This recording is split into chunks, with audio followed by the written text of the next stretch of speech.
Hi, everyone. Welcome to Faith in an Ever-Changing World, Encouragement and Hope, Faith Story.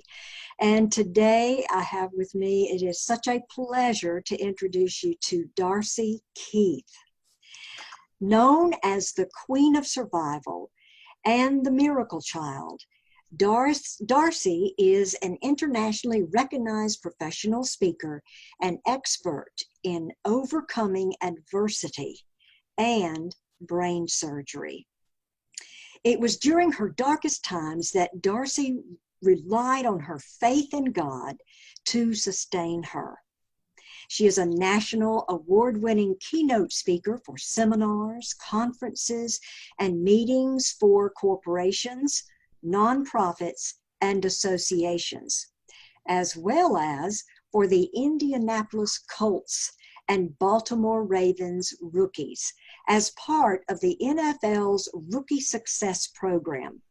She has appeared on television and radio venues all across the country, including CBS, ABC, and Fox. Today, Darcy is a professional speaker, career woman, author, advocate, and leader. Welcome, Darcy. Hey, good morning, Janet. Thank you so much for having me. Oh man, I know somewhat of your story, and so if you will, just please share your faith story. Sure. Growing up, I was always involved with the church, youth group, and so forth. And then when I went away to college, of course, coming back and still being strong in the Lord. But during my senior year of college is when my faith was really tested. I was rushed here for my sorority, Sigma Sigma Sigma at Ball State University. We were contacted by our national organization to road trip to Morehead State University in Morehead, Kentucky, and start a chapter of our sorority. So who wouldn't want a road trip, right? And skip class, and that's what we did. So after rush parties were done that day, we got back into one of my sorority sisters' cars, and we headed back to Ball State. When we were outside of Cincinnati, something tragic happened. The driver lost control of our vehicle in the windshield of two passing semis. So like if you're ever on an interstate and you're driving and you feel a semi go by, you feel like that gust of wind. Well, that's what the driver felt for us. So when the second semi went by, she felt like our car was being sucked under the trailer of the semi.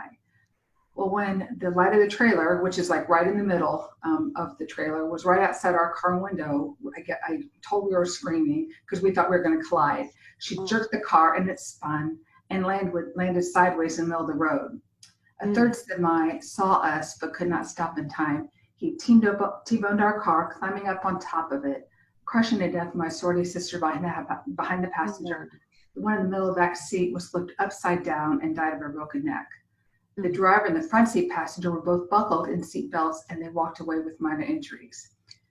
As for me, I was comatose from the impact, and I was lifeline to the University of Cincinnati hospital and placed on life support.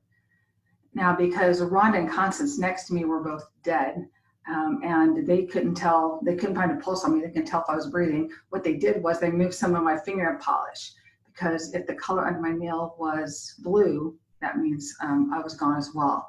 But fortunately, it was pink, so that's why they hurried up and got me on the Life Flight helicopter, University of Cincinnati. Now, the injuries I sustained from this, as I mentioned, I was comatose, but I had two severe traumatic brain injuries, one to the left lobe and one to the right frontal lobe of my brain. I had a right collapsed lung. I had a right polydeuced vocal cord. I had foot drop, which is where the muscles and the tendons in your legs don't work right, and the nerves, and your feet literally drop. So when you pick up your leg to drop, or to walk, your foot would drop. So I'd be like tripping everywhere, and I had that corrected by having casts on my legs. My brain swelled inside my skull, and with the brain injury, it's like you have a very delicate organ, and it's sloshing, for lack of a better term, inside your skull. And it's not meant to do that. Inside the skull, it's not smooth like on the outside. It's very bumpy and rocky. So if you can imagine a really delicate organ bumping up against that, it can cause some damage. And it did. I had a brain bleed on my brain. And the significance of having a brain bleed is that blood on the brain is like acid. So it eats the brain cells. So from that, I have a little scoop out of my right frontal lobe from where the blood ate my brain cells. So that's a little bit about the injuries I had. With my 2 traumatic brain injuries, I did lose memory of my entire college major. So what that means was I was a senior. I just completed an internship with a company that promised me a job when I graduated. I mean, isn't that the goal of a college senior, right? To get out and go into the workforce. And I had that. But next thing you know, I'm injured and I lose memory of my whole major. So I had to start over. And when I went back to Ball State, I switched my major from actuarial science, which I was going to be an actuary, to insurance. I graduated with a bachelor's degree in insurance after several studious months of trying to relearn, trying to regain my life because I lost everything physically. I was paralyzed on half my body on my right side. So that was from my left brain injury. So if you know someone's had like a stroke in half their brain, their opposite side of the body is affected. That was the same way with me. So I had some weakness from the right side paralysis. So that was physically. Emotionally from my right frontal lobe, because the frontal lobe controls your emotions. Mentally from both brain injuries, because again, I lost memory of my whole major in college. So mentally, I had lost a lot of things. I've lost memories. I've lost abilities. I've lost motor skill abilities and different things like that. And with the financially, having everything taken away from me just as I'm getting ready to graduate, having a job, and all that's gone because I can't remember how to do it. So God played a real big, important role in this with losing all of that. So I'm very grateful for everything He's done. And look how He has used you. He healed you, made you whole again, and now using you to speak and to be such an encouragement to other people. Well, thank you. And that's kind of the one of the beautiful things about this is that there are a lot of survivors of traumatic brain injury that don't have a voice, whether they can't articulate the words. Like I have dysphagia, so I have trouble coming up with words. So it's kind of like saying, oh, that word's on the tip of my tongue. You know, we say that a lot of times. And for folks with dysphagia, that's like me. It's like saying, oh, I know that word. It's in my head. I'm just trying to retrieve the file cabinet to spit it out. Because the word is on the tip of my tongue. So having that with the dysphagia, I have a voice. And I don't care if I have a dysphagia. I want to articulate. I want to share. I want to educate others about not only about brain injury, but what God has done for me and allowing me to recover as much as possible. Oh, yes. And I know it took your faith in the Lord to help you through all of this, through the pain, through the healing, everything, physically and everything. So how do you feel? So how did you hold on to your faith to help you through all of this? I knew that the Lord had ordered my steps.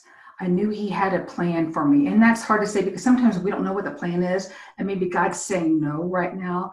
But when I saw God working every day, like in physical therapy, when I was trying to learn how to jump rope, just to get balance and get coordination, one day I may be able to jump 1 time, and the next day I think I could jump 7 times. Wow. And just seeing how God brought abilities back. And sometimes we don't see those things. Other people may see them in our lives, and we may not, but we just have to trust and know that God has a plan, and He will reveal it in His time. So another example would be with being paralyzed on my right side. One thing they try to do at the hospital is get you back doing things you used to. So I used to play piano, and since I couldn't move my right side, my left side, I tried with the piano. I could play that. And then the next week, I put my right hand on the keyboard and I tried playing. And the reason why I remember this so vividly was the look on my recreational therapist's face. And she said, "Where did that come from?" And it just showed that God every day, every week, He's in the details. We may not see it. I didn't say, "Oh, well, gee, thank you, God, for giving me use of my right arm back.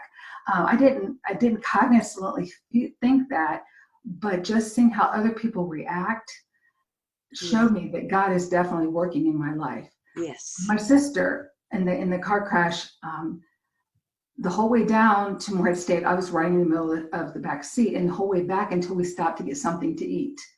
Well, my assigned seat in our family car is that of like behind our mom or behind the passenger. Well, those two seating arrangements or placements were where the girls were killed. And it was so odd that I sat behind the driver. Then my sister asked me, she's like, "You never sit behind the driver. Why did you do that?" And I said, "I have no idea why." Wow. But now I can see God has, not that he ordained the crash at all, but he saved me from something that I didn't know what I was doing. And sometimes in life, we may not know the direction, we may not know what we were doing, but God does. And he has a plan, and he will help us through that.